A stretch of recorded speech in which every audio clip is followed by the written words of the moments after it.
찬송가 180장으로 찬송하시겠습니다. 180장 찬송입니다.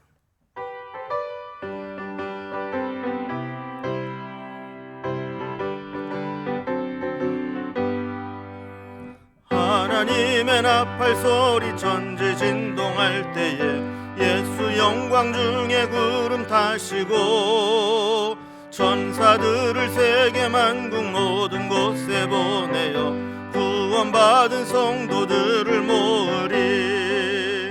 나팔 불 때 나의 이름, 나팔 불 때 나의 이름, 나팔 불 때 나의 이름 부를 때에 잔치 참여하겠네.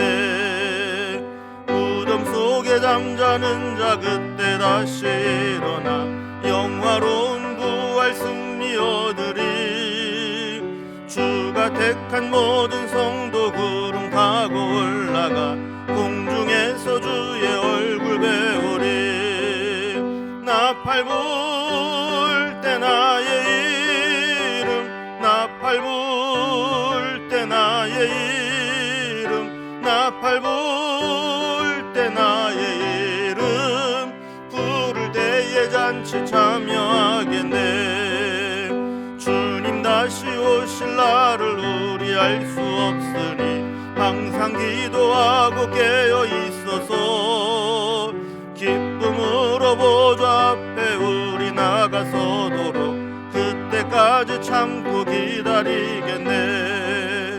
나팔 불 때 나의 이름, 나팔 불 때 나의 이름, 나팔 불 때 나의 이름 부를 때에 잔치 참여하겠네.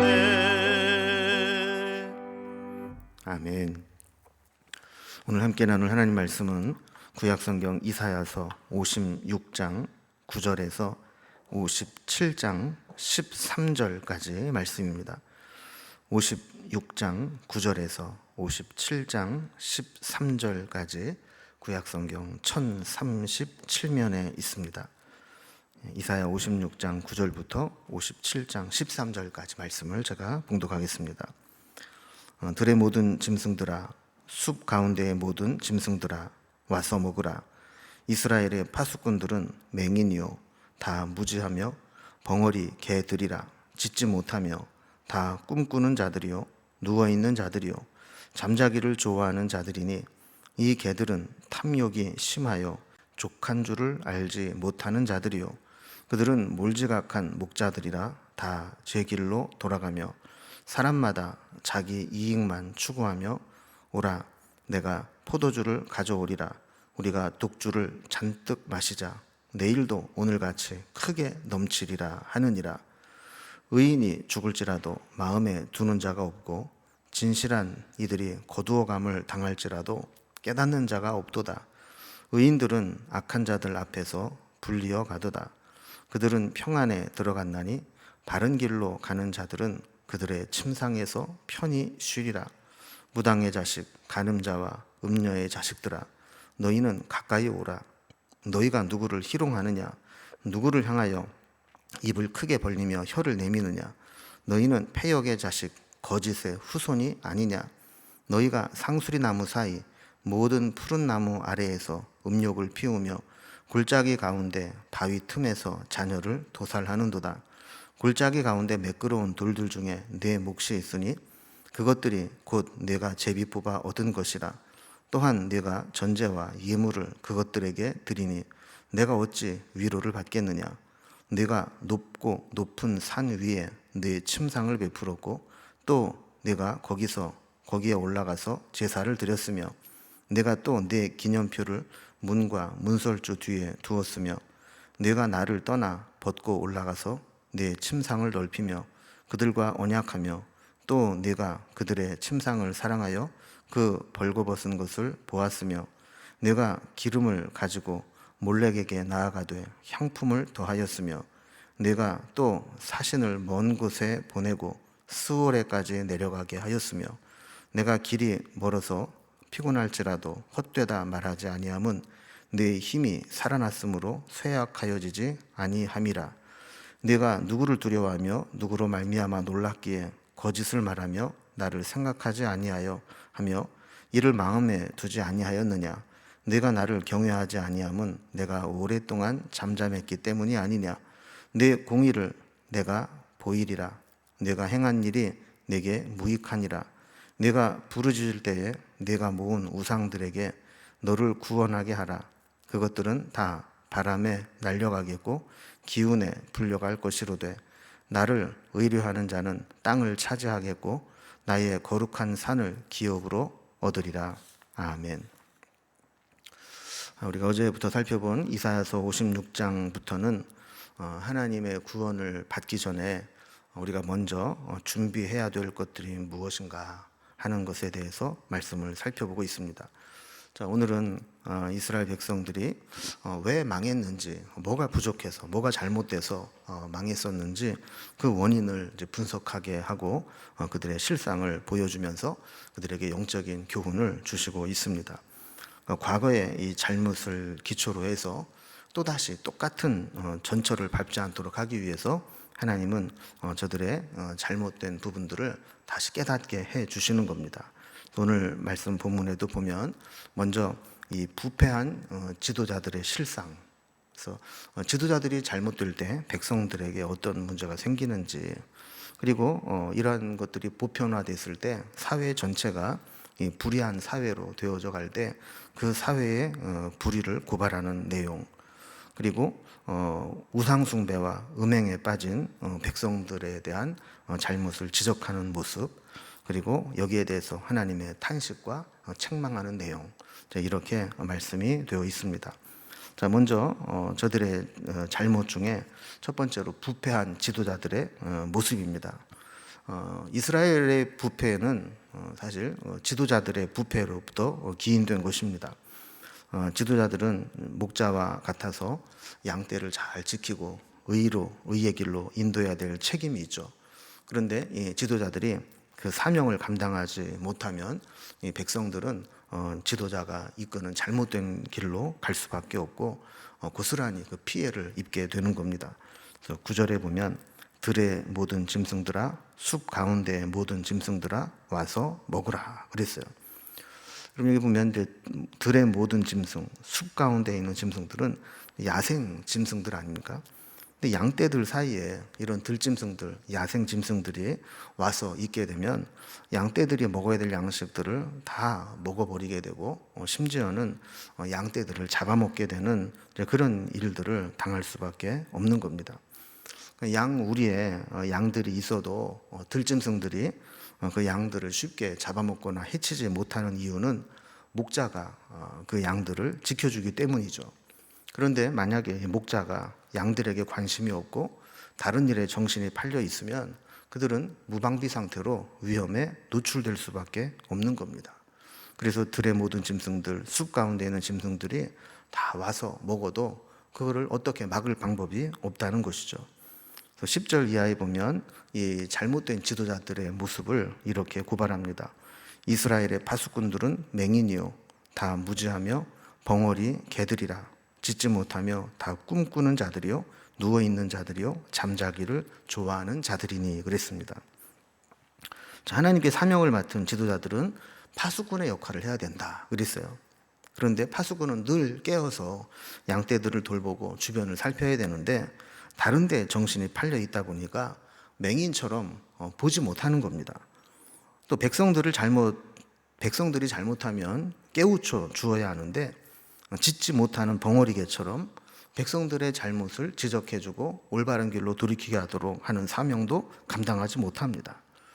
늘 꿈꾸는 자처럼 뜬구름 잡는 이야기만 하고 게을러서 누워서 잠자기만 좋아하는 나태하는 모습을 보이고 있습니다. 거기다가 11절과 12절에 보면 이 개들은 탐욕이 심하여 족한 줄을 알지 못하는 자들이요 이들은 몰지각한 목자들이라. 다 제 길로 돌아가며 사람마다 자기 이익을 추구하며 오라 내가 포도주를 가져오리라. 우리가 독주를 잔뜩 마시자. 내일도 오늘같이 크게 넘치리라 하느니라 그랬습니다. 그러니까 저들의 관심은 하나님 맡겨주신 양들을 잘 돌보고 의의 길로 인도해야 되는 것인데, 이런 하나님 뜻이나 사명은 관심이 없고 오직 하나님께서 지도자에게 주신 그 권한과 권리, 그 권세를 이용해서 자신의 탐욕을 채우는 일에만 관심이 있었다는 거예요. 늘 먹고 마시고 취해서 하루하루를 살아가면서 내일도 그렇게 하자 그러면서 매일매일 하루하루를 허비해 버리는 것이죠.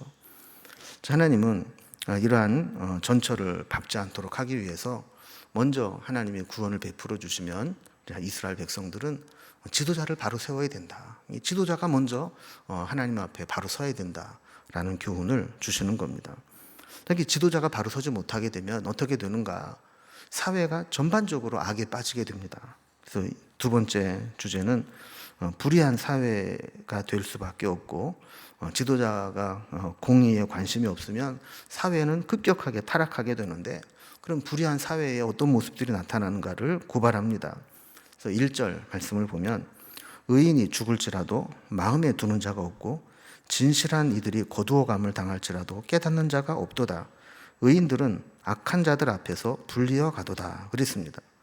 여기 보면 의인이나 진실한 이들은 당시 이 이사야서가 기록될 당시가 남왕국 유다의 므낫세가 왕으로 있을 때인데, 이 므낫세는 사실 남왕국 왕 중에 가장 악한 왕입니다. 북왕국의 아합 왕과 비견될 정도로 그렇게 우상을 끌어들이고 죄를 지었던 왕인데, 그때에도 몇몇 의인들은 목숨 걸고 반대했던 자들이 있었습니다. 이런 므낫세의 폭정 앞에 의인들은 죽임을 당하고 만 것이죠. 자, 그럴 때 이러한 모습들을 보면서 백성들 중에 누구도 이 의인이 죽고 또 진실한 자들이 사라져 버리는 것들을 보면서 마음에 두거나 이것이 얼마나 영적으로 위험한 일인가, 이거를 깨닫는 자가 없었다는 거예요. 그러니까 사회가 전반적으로 악해지면 집단 지성이 무너지고 공동체의 도덕성이 마비되는 겁니다. 그래서 영적으로도 나라 전체가 아주 깊은 잠에 빠지게 되는 것이죠. 자, 이런 부분들을 고발을 하는 겁니다. 그래서 2절에 보면 이렇게 의인으로서 죽은 자들이 오히려 더 잘된 것일 수 있다라고 말씀을 할 정도입니다. 2절에 보면 그들은 평안에 들어갔나니 바른 길로 가는 자들은 그들의 침상에서 편히 쉬리라 그랬어요. 그리고 믿음의 사람들은 죽으면 천국의 아버지 품으로 돌아갑니다. 그러나 이 땅에 남아있는 자들, 하나님에게 범죄한 자들에게는 그때부터 심판이 시작되는 겁니다. 엄청난 심판과 하나님의 재앙이 임하게 될 것입니다. 그래서 이제 하나님의 의인들이 하나님 나라에 다 가고 죽고 나면 바벨론의 무자비한 군대들이 쳐들어와서 그 나라와 성전을 유린하고 백성들을 살육하고 포로로 끌고 갈 것입니다. 자, 이렇게 험한 환난을 겪느니 차라리 먼저 순교당하듯이 악한 자에게 죽임을 당하고 이런 재앙을 보지 않는 것이 오히려 그들의 침상에서 편히 쉬는 것과 같고 평안에 들어간 것과 같다, 이렇게 말씀을 하는 것이죠. 자, 세 번째 주제는 그렇게 되었을 때 사회의 우상 숭배와 음행에 깊이 빠지게 된다라는 것을 우리에게 말씀합니다. 그래서 3절 이하에 보면 우상 숭배자들에 대한 죄악을 지적하는데 3절에 이렇게 시작합니다. 무당의 자식, 간음자와 음녀의 자식들아, 너희는 가까이 오라 그랬어요. 그래서 가까이 오라라는 것은 우리가 가까이 불러서 친근함을 표시하고 은혜를 베풀기 위해서 하나님이 가까이 오라는 것이 아니라 이제 저들을 심판하기 위해서 가까이 오라는 거예요. 그러니까 므낫세는 국가적으로 우상 숭배를 장려했고 백성들도 거기에 장단을 맞추면서 우상 숭배에 물들어갔던 것이죠. 이들은 이제 이미 회개할 단계를 넘어섰습니다. 그러니까 말씀으로 책망하고 돌이킬 수 있는 상황이라면 가까이 불러서 회개하게 하고 잘못을 지적하지만 이제는 그 단계를 넘어서서 심판을 받을 수밖에 없기 때문에 불러다가 잘못을 지적하고 심판하기 위해서 가까이 오라는 거예요. 4절에 보면 너희가 누구를 희롱하느냐, 누구를 향하여 입을 크게 벌리며 혀를 내미느냐? 너희는 패역한 자식 거짓의 후손이 아니냐? 이분 엄청난 책망을 하시는 것을 보게 되죠. 저들은 회개하고 하나님께로 돌아오기에는 이미 너무 멀리 갔던 자들입니다. 하나님의 의인들을 희롱하고 조롱했습니다. 입을 크게 벌리며 혀를 낼름거리면서 조롱합니다. 영적으로 완전히 무너졌습니다. 우상 숭배를 하면서도 부끄러운 줄도 모르고 오히려 믿음으로 사는 자들과 하나님을 대적했습니다. 하나님은 이런 자들을 패역의 자식, 거짓의 후손이라고 말씀하시면서 이제 하나님의 징계를 받아 마땅하다라는 것이죠. 그래서 5절에 보면 너희가 상수리 나무 사이 모든 푸른 나무 아래에서 음욕을 피우며 골짜기 가운데 바위 틈에서 자녀를 도살하는도다 그랬어요.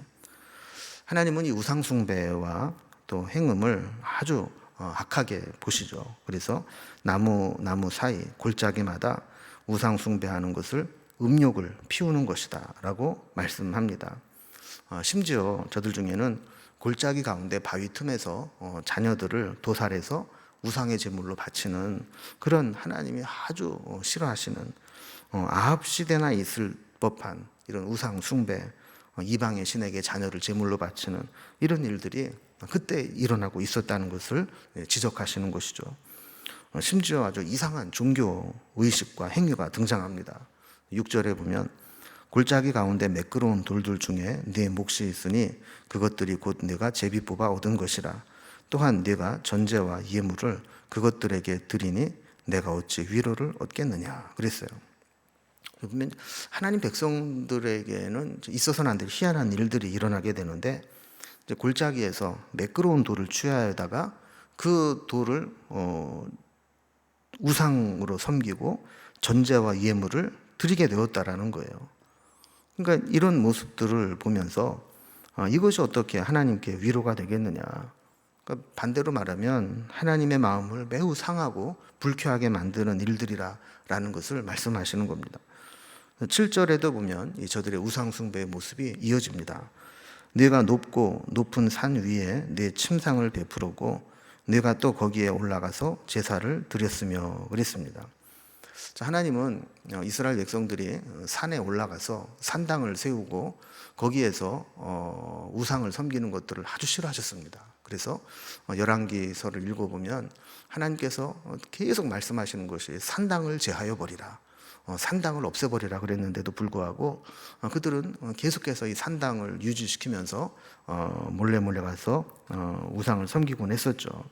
근데 마치 산 위에 침상을 만들고 거기에서 우상을 섬기듯이 그렇게 제사를 드리는 것이 다시 성행하게 되었다는 거예요. 뿐만 아니라 저들은 좋은 신앙적 유산마저도 우상 숭배의 모습으로 변질시켜 버렸습니다. 그래서 8절에 보면 내가 또 내 기념표를 문과 문설주 뒤에 두었으며 내가 나를 떠나 벗고 올라가서 내 침상을 넓히고 그들과 언약하여 또 내가 그들의 침상을 사랑하여 그들이 벌거벗은 것을 보았으며 그랬습니다. 신명기 6장에 보면 이스라엘 백성들은 하나님의 뜻을 늘 기억하도록 하기 위해서 문과 문설주에 율법을 새겨두었습니다. 그런데 저들은 우상 숭배의 기념표를 하나님 말씀을 기억하도록 새겨놓은 그 위에 붙이거나 새겨놓게 되었습니다. 그러니까 요즘으로 표현을 한다면 신앙적 유산이 되는 십자가나 성경책 위에 부적을 붙여놓는다든가 우상의 형상을 걸어둔다든가 하는 것과 같은 것이죠. 이런 것들을 하나님은 침상에서 벌거벗은 것과 같다. 그러니까 벌거벗고 아주 내밀한 그런 죄를 짓는 것과 마찬가지로 하나님을 섬기는 신앙을 버리고 불륜을 저지르듯이 우상 숭배에 깊이 빠지게 된 것이다 라고 말씀합니다. 자, 9절에 보면 더 가관입니다. 네가 기름을 가지고 몰렉에게 나아가되 향품을 더하였으며 네가 또 사신을 먼 곳에 보내고 스올에까지 내려가게 하였으며 그랬습니다. 여기 보면 몰렉이나 이 멜렉은 사실 왕이라는 의미인데 여기에서는 이제 우상을 의미합니다. 이스라엘 백성들이 우상을 섬기는데 아주 지극정성입니다. 기름을 가지고 나아가고 향품을 더했다는 것은 그들의 재물을 써가면서 정성을 다해 예물을 바쳤다는 겁니다. 그럼 우리도 보면 하나님을 섬기고 하나님께 예배하고 하나님께 예물을 바치는 데는 인색하면서도 죄짓고 즐기고 놀러 다니고 하는 데는 아낌없이 쓰는 사람들이 있지 않습니까? 또 그들은 하나님을 섬기는 제사장들이 있음에도 불구하고 우상의 사신을 영접하기 위해서 먼 곳에 사람을 보내고 심지어는 우상 앞에 마치 스올에까지 내려가듯이 그렇게 낮은 자세로 우상을 섬기는 제사장들을 그렇게 섬겨왔다라는 거예요. 그러니까 여러분 보면 교회에서 교회를 섬기는 모습은 없는데 오히려 뭐 점 보러 가서 점치는 사람들에게는 아주 그냥 뭐 낮은 자세로 싹싹 빌면서 시킨 대로 다 하는 그런 모습과 같다라는 것이죠. 이런 우상 숭배에 대해서 하나님은 10절에 보면 네가 길이 멀어서 피곤할지라도 피곤하지 않다, 힘이 살아난다 하면서 완고해졌다라는 거예요. 그러니까 하나님 섬기는 것은 그렇게 귀찮아하고 교회에 오는 것은 그렇게 힘들어하면서도 우상을 섬기는 일들은 헛되지 않다고 막 힘이 살아난다고 하면서 완고하게 우상 숭배하는데 힘을 냈다라는 겁니다. 자, 이러한 일들을 하나님이 지켜보시면서 하나님은 마지막으로 11절에서 13절까지 그러한 모습들을 탄식하시고 책망하시는 모습이 나옵니다. 자, 11절 말씀을 보면 네가 누구를 두려워하며 누구로 말미암아 놀랐기에 거짓을 말하며 나를 생각하지 아니하며 이를 마음에 두지 아니하였느냐. 네가 나를 경외하지 아니함은 내가 오랫동안 잠잠했기 때문이 아니냐 그랬습니다. 하나님은 이러한 이스라엘 백성들에게 이렇게 된 이유가 하나님이 오랫동안 잠잠했기 때문이라고 말씀합니다. 하나님이 길이 참으시고 우리를 돌이키기를 원하시면서 기다려 주셨는데 그것을 오히려 저들은 하나님이 무능하거나 무지해서 우리가 이렇게 하는 것도 모르고 어떻게 하지 못하는 것이다 이렇게 생각하면서 하나님이 싫어하는 것들 하면서도 두려움이 없었다는 거예요. 이제 하나님께서는 이런 모습을 더 이상 묵과하지 않으시고 가만히 있지 않겠다라고 말씀합니다. 12절에 보면 내 공의를 내가 보이리라. 내가 행한 일이 내게 무익하니라. 그래서 내 공의를 내가 보이리라 한 것은 저들이 공의를 행했기 때문에 그것을 보이겠다라는 게 아니라 공의를 보이려고 다 드러내 보일 텐데 내 공의가 어디 있는지 한번 보라는 거예요. 내가 행한 일은 모두 무익한 것뿐이다 라는 겁니다. 저들이 지금까지 본 것처럼 우상 숭배를 하고 불의하고 음행하고 했던 모습들을 다 드러내시면서 그런 것들이 얼마나 무익한 것인가 하는 것을 보이겠다라는 겁니다. 그래서 13절에서 더 강하게 말씀하십니다. 네가 부르짖을 때 네가 모은 우상들에게 너를 구원하게 하라. 그것들은 다 바람에 날려가겠고 기운에 불려갈 것이로되 나를 의뢰하는 자는 땅을 차지하겠고 나의 거룩한 산을 기업으로 얻으리라 그랬습니다. 그동안 잠잠히 지켜보고 기다리셨던 하나님은 이제 심판을 예고하시면서 저들이 의지했던 우상이나 또 주변의 강대국들 이런 것들에게 한번 도움을 요청해 보라는 겁니다. 그들이 아무런 도움을 줄 수 없다는 거예요. 하나님이 심판하시는데 그들이 어떤 도움이 되겠어요? 그러면서 한번 그들을 다 불러내다가 너희들이 의지하고 갖다 바치고 또 기도하고 했던 그들을 다 불러다가 한번 너희를 구원하게 해보라는 겁니다.